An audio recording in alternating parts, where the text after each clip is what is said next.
2 ans s'est écoulé après la catastrophe du siècle qui a frappé le sud-est de la Turquie. Ces 2 séismes, dont l'épicentre se trouvait dans la province de Kahramanmaraş, ont causé la mort de dizaines de milliers de personnes. Philippe Besson, président des pompiers de l'urgence internationale et chef de l'équipe de secours sur place, se rappelle l'ampleur des destructions et les défis posés par ces 2 tremblements de terre. Intervenir sur 2 séismes quasiment en même temps, dans des zones pas faciles d'accès parce qu'il y avait les conditions météo aussi, il y avait de la neige, il y avait du verglas sur la route.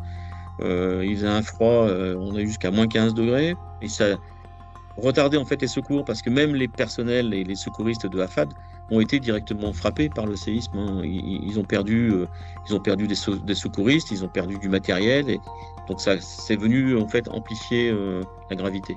Une catastrophe d'une gravité inouïe, avec une première secousse en pleine nuit, suivie d'une seconde 9 heures plus tard, en pleine journée, alors que les secouristes étaient en plein travail. Je suis intervenu plusieurs fois en Turquie, que ce soit à Erzincan, que ce soit à Izmit. C'était un séisme, mais là ils en ont subi 2 séismes, et 2 séismes assez importants, 2 séismes majeurs on peut dire. Donc sur le coup, ils ont quand même bien réagi, et en plus ils ont tenu compte des leçons tirées de cet événement de Kahramanmaraş et de Gaziantep, et ils ont adapté les formations, les équipements, ils ont fait un très gros effort. Ces efforts se concrétisent sur le terrain par des formations au secourisme en cas de catastrophe naturelle, mais surtout par un nombre très important de secouristes installés dans tout le pays. Afad nous a présenté le nouveau dispositif de formation qu'ils avaient mis en place.